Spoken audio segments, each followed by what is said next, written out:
विचारलं रामदासच्या घराचा रस्ता हाच आहे काय? त्याईनं हाव हाव असं म्हटलं आणि तुम्ही होय म्हटलं. हे कसं काय? तो म्हणे काय म्हणे सर त्याचं, जे लोक अडाणी असतात, जे लोक अशिक्षित असतात, जे लोक गावंढळ असतात, जे लोक खेडूत असतात, ते लोक हाव असं म्हणतात आणि जे लोक सुशिक्षित असतात, जे लोक सुसंस्कृत असतात, ते लोक होय असं म्हणतात. मी म्हटलं मग तुम्ही सुशिक्षित आहात काय? म्हणे हा.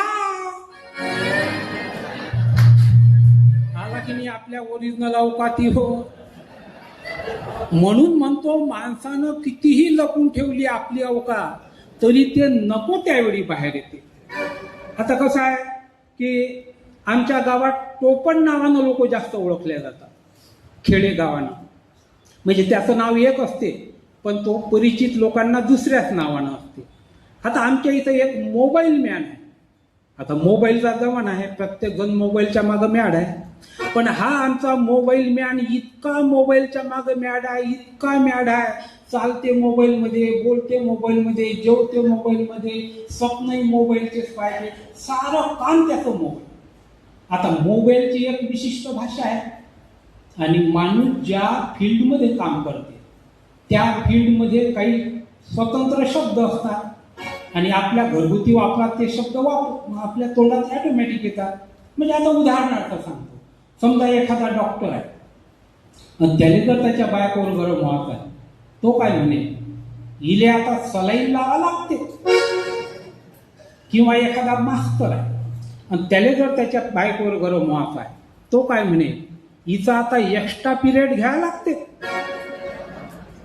किंवा एखादा ड्रायव्हर आहे आणि त्याने जर त्याच्या बायकोवर गरम व्हायचं आहे, तो काय म्हणे, इले आता हनुमान गेरात टाका लागते. किंवा एखादा शेतकरी असेल आणि त्याने जर त्याच्या बायकोवर गरम व्हायचं आहे तर तो काय म्हणे, इले आता 18-10चा ढोस द्यास लागते. किंवा एखादा लीडर असेल आणि लीडरला जर आपल्या बायकोवर गरम व्हायचं असेल, तो काय म्हणे, इले आता गुवाहाटीला न्यायला लागते. सांगण्याचा मुद्दा हा आहे की माणूस ज्या फील्डमध्ये आहे त्या फील्डमधले शब्द आपल्या घरगुती वापरामध्ये येतात. आता आमच्या मोबाईल मॅनचा व्यवसाय होता मोबाईल शॉपीचा, त्याच्याशी तो मोबाईलच्याच भाषेत बोले. कालच मी त्याला विचारलं, तो कोणातरी गावले गेला होता. अरे काय रे बाबा, काल गावात दिसला नाही, कुठे गेलता? आता सरळ सांगा की नाही की काल बाबा मी बाहेर गावी गेलतो. मला तसं नाही सांगा. मला म्हणते काल मी कवरे क्षेत्राच्या बाहेर होतो, त्यामुळे नॉट रिचेबल होतो, मोबाईलच्या भाषेत. आता एक दिवस त्याचं पोट झालं खराब. मग पोट खराब झाल्यामुळं गेला डॉक्टरकडे. आता डॉक्टर सोबत मोबाईलच्या भाषेत कसा बोलते का? डॉक्टरले म्हणे, डॉक्टर साहेब आपल्या पोटाचं नेटवर्क बिघडलेलं आहे. डॉक्टर म्हणे बॅलेन्स नसून. अरे म्हणे बाबा बॅलेन्स सकाळ संध्याकाळ टाकणं सुरू आहे. इतकंच नाही तर म्हणे नाईट पॅकही मारला पण काही फायदा नाही होऊन राहिला म्हणे त्याचा. डॉक्टर म्हणे काय तकलीफ आहे?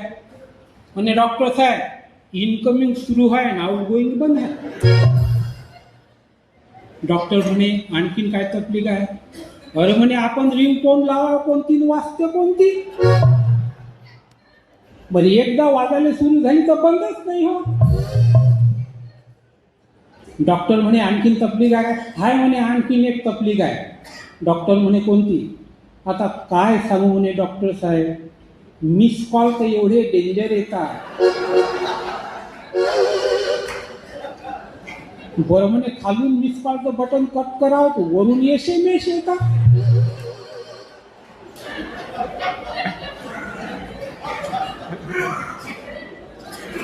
डॉक्टर म्हणे तुम्ही कस्टमर केअरकडे तक्रार नाही केली का? केली म्हणे. कस्टमर केअरकडे तक्रार केली. त्याचं असं म्हणणं आहे का बा तुमची बॅटरी खराब झाली.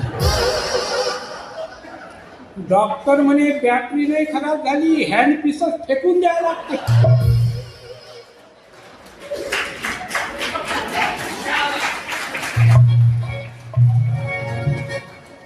आमच्या गावात एकाहून एक भारी पेटे आहे. म्हणजे त्यांच्याशी कसं बोला हेच समजत नाही. आणि टोपण नावानं जास्त आहे. आणखीन एक टोपण नावाला आहे, मिस्टर विसर भोळे. आता त्याचं नाव वेगळं आहे, पण लोक त्याला विसर भोळ्याच म्हणतात.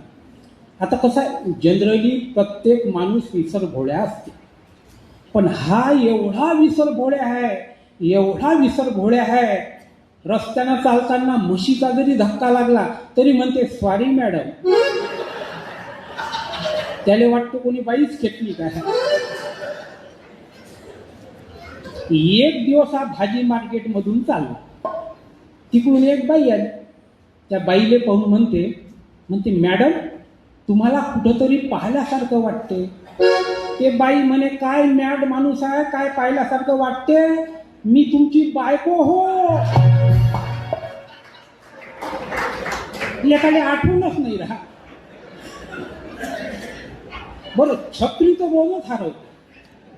त्यानं घरून छत्री नेली का संध्याकाळी छत्री परत येतच नाही गॅरंटी. मग त्याची बायको त्याच्यावर गरम होते, तुम्ही घरून छत्री नेता, रोजची एक छत्री पाहिजे, तिकडे हरवता. एक दिवस यांना घरी खरंच छत्री परत आणली. छाती काढून बायकोले म्हणे पाय तू तर म्हणता का मी छत्री हरवतो, पाय म्हणे आज कशी आठवणीनं छत्री परत आणली. बायको म्हणे आज तुम्ही घरून नेलीच नव्हती, कोणाची तरी उचलून आणली. एक दिवस यानं छत्री हरवली. मग छत्री हरवली, घरी यायच्या वेळेस मग त्याला आठवण आली का सकाळी आपण घरून छत्री आणली होती, पण आता छत्री नाही आहे. मग कुठं ठेवली लक्षात काही येई नाही. खूप डोक्याला ताण दिला त्यानं, लक्षात काही त्याच्या येई नाही. मग परेशानीमध्ये एका बगीचात जाऊन, एक बगीचा होता, तिथे एक बेंच होता, त्या बेंचवर जाऊन बसला, डोक्यावर हात मारला, आठवण घेऊ लागला छत्री कुठं हरवली, लक्षात काही येई नाही. तेवढ्यात एक नवीनच लग्न झालेलं जोडपं याच्या बाजूने येऊन बसलो. 8 दिवस झाले त्यांच्या लग्नाला. मग त्या दोघांच्या गोष्टी सुरू झाल्या. तो पोरगा त्या पोरीले म्हणे प्रिये मला तुझ्या डोळ्यात अख्खं जग दिसतं. आता 8-15 दिवस दिसते.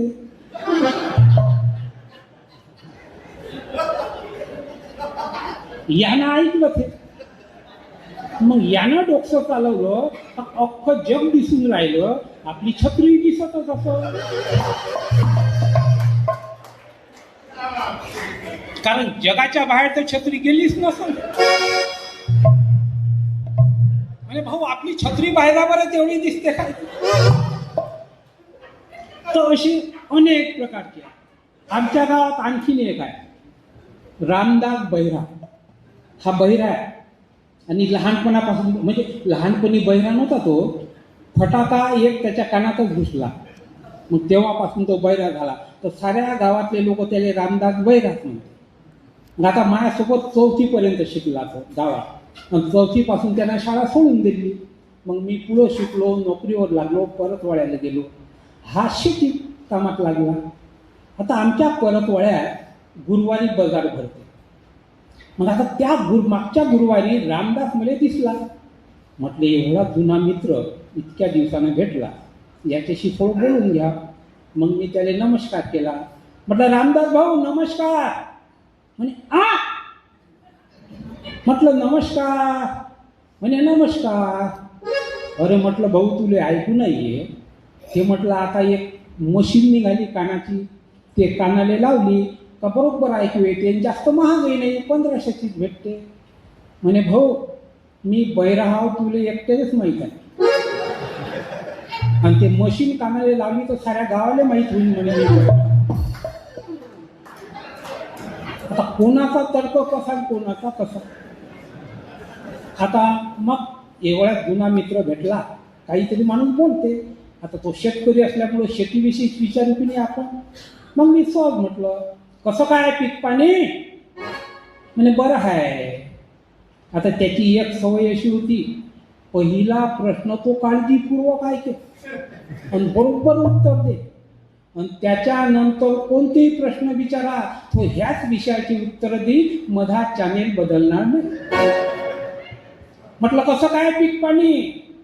म्हणे बरं आहे. मी म्हटलं मुंगी किती झाला? म्हणे एकरी एक.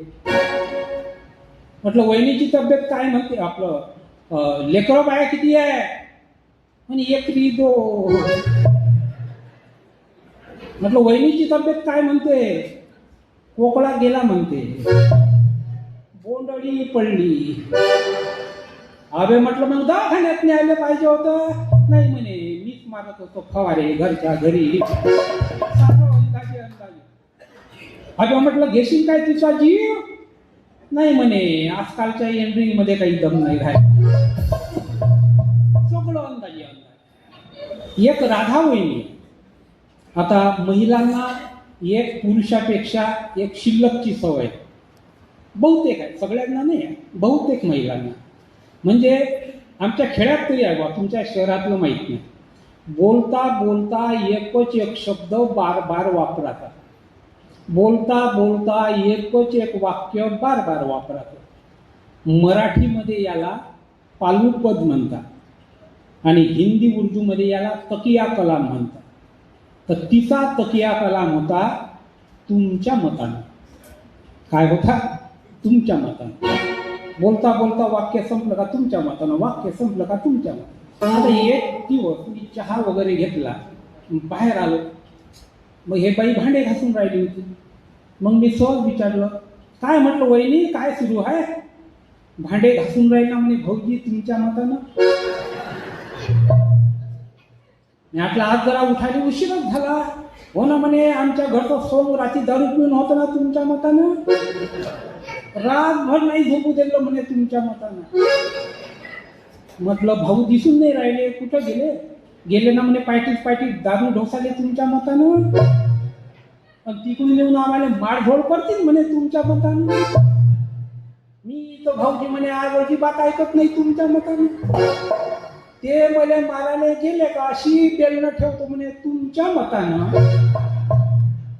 म्हटलं वहिनी सगळं माह्याच मतानं, थोडंसं काही भाऊच्याही मतानं. काळजी म्हणे भाऊजी भलकाईच मजाक करता तुमच्या मतानं. हे 3 लेकरं तसेच झाले काय तुमच्या मतानं? बोलता बोलता माणूस काय बोलून देईल याचा अजिबातच नेम नसते. मनात काही नसते पण माणूस बोलण्याच्या ओघात बोलून देते. आता एक वऱ्हाडी कविता सादर करतो. झी मराठीवर काही वर्षापूर्वी एक शो होता हास्य सम्राट. ज्या शोचे परीक्षक सुदेश भोसले आणि मकरंद अनासपुरे होते आणि अँकर जितेंद्र जोशी होते. त्या शोमध्ये मी होतो. जवळपास 7-8 एपिसोडपर्यंत होतो, नंतर कटलो. तर त्या एपिसोडच्या त्या शोच्या पहिल्याच एपिसोडमध्ये म्हणजे सर्वोत्कृष्ट जे असते ते पहिल्या एपिसोडला घेतात ते. तर पहिल्या एपिसोडमध्ये आणि पहिल्या क्रमांकात मी जी कविता सादर केली होती ती कविता तुमच्यासमोर सादर करतो. आणि विशेष म्हणजे तुमच्या सगळ्यांच्या आशीर्वादाने या कवितेला 100 पैकी 100 गुण मिळाले होते. कवितेचं नाव आहे भले भले चैले. आता चैले या शब्दाचा अर्थ सांगावा लागेल तुम्हाला. चैले म्हणजे चढले, बिघडले. चैले म्हणजे बिघडले. भले भले चैले म्हणजे चांगले चांगले बिघडले. आता हे भले भले कसे चैले पहा. नवरदेव राहिला मांग, नवरदेव राहिला मांग आणि बापाचं घोड पहिले. नवरदेव राहिला मांग आणि बापाचं घोड पहिले. आजकालच्या जमान्यात भले भले चैले. आजकालच्या जमान्यात भले भले चैले. हा टीव्ही पाहू पाहू सारा बैकून गेला ताल. हा टीव्ही पाहू पाहू सारा बैकून गेला ताल. पण बुढा म्हणे बुढीले तू पॅन्ट शर्ट घाल. तूही घे चान्स अन मले ते बी चान्स. तू ही घे चान्स अन मले बी दे चान्स, डिस्कोच्या तालावर आपण करू डान्स. अहो केस तू हे झिपरे झापरे ब्युटी पार्लर जाऊ, अहो गुडे केस तू हे झिपरे झापरे ब्युटी पार्लर जाऊ. त्या करीनाच्या वाणी मस्त केस लावून घेऊ, पाहिजे तवा बुढे कशी दिशीन चकाचक, पाहिजे तवा बुढे कशी दिशीन चकाचक. तू माही ऐश्वर्या मी तुहा अभिषेक. काय हरकत आहे घरातल्या घरात तोंडाला दिसतो. तू माही ऐश्वर्या मी तुहा अभिषेक, बुढी म्हणे महाबुढा असा नव्हता पहिले, आणि आजकालच्या जमान्यात भले भले कैले, आजकालच्या जमान्यात भले भले कैले. मी मल्लिकाचा पिक्चर पाहासाठी गेलो आज. मल्लिका माहित आहे ना, मल्लिका शराव साजऱ्या स्वभावाची बाई आहे, मला लय आवडते. मी मल्लिकाचा पिक्चर पाहासाठी गेलो आज, अन कपडे तिचे पाहून माहीत मले वाटे लाज. तीन कानी बापा होता असा ड्रेस केला, तीन कानी बापा होता असा ड्रेस केला. का शिवणारा टेलर जसा अर्ध्यातच मेला.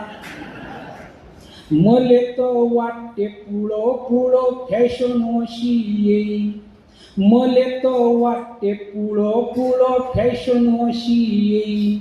अन कपडे घालणं तवा फौजदारी गुन्हा होई. काही सांगता नाही येत भविष्य कोण पाहिलं. फॅशनच्या नावाखाली पोरी टक्कल करतीन, फॅशनच्या नावाखाली पोरी टक्कल करतीन. अन छैछबिले पोरवेणी घालून मटकतीन. कारण जो तो मारून राहिला नैल्यावर दैले, म्हणून आजकालच्या जमान्यात भले भले कैले. जन्म द्या पोट्याले अन खाऊ पेऊ घाला. ज्यांचे लेकर तरुण आहे, लग्न झालं नुकतंच लग्न झालं, त्यांनी या कडव्याकडे थोडं जास्त लक्ष द्यायचं आणि चेक करून घ्यायचं. मी म्हणतो तसं होते का.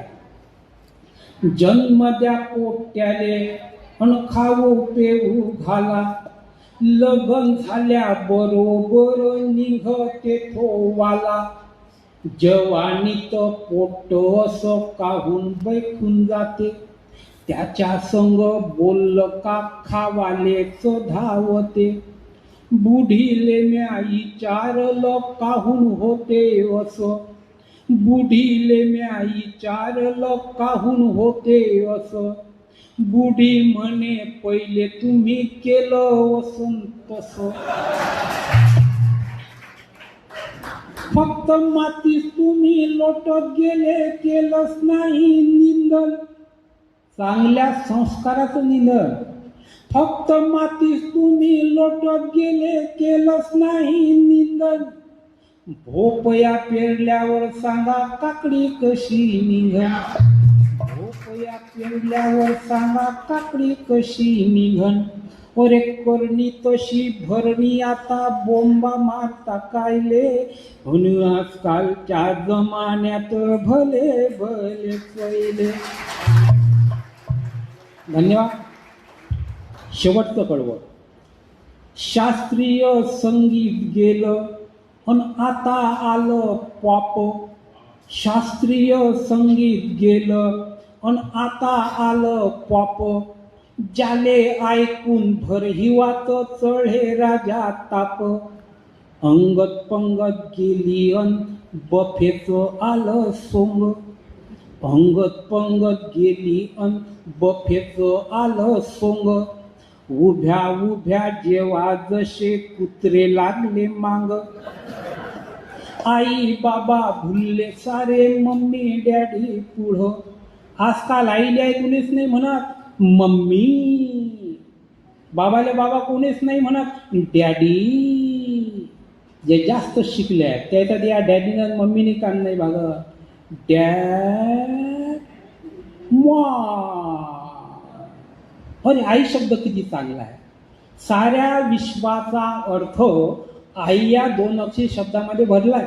आ म्हणजे आत्मा आणि ई म्हणजे ईश्वर. जो ईश्वराचा आत्मा आहे त्याला आई म्हणतात. पण आम्ही तसं नाही करत. आई बाबा भुलले सारे मम्मी डॅडी पुढं आणि मराठीच्या उरावर इंग्रजीचं मढ.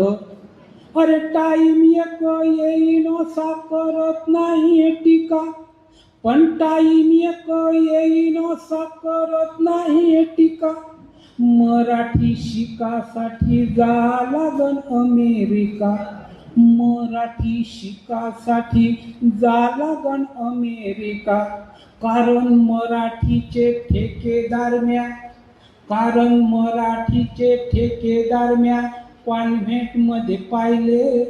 आजकालच्या जमान्यात भले भले कैले, आजकालच्या जमान्यात भले भले कैले.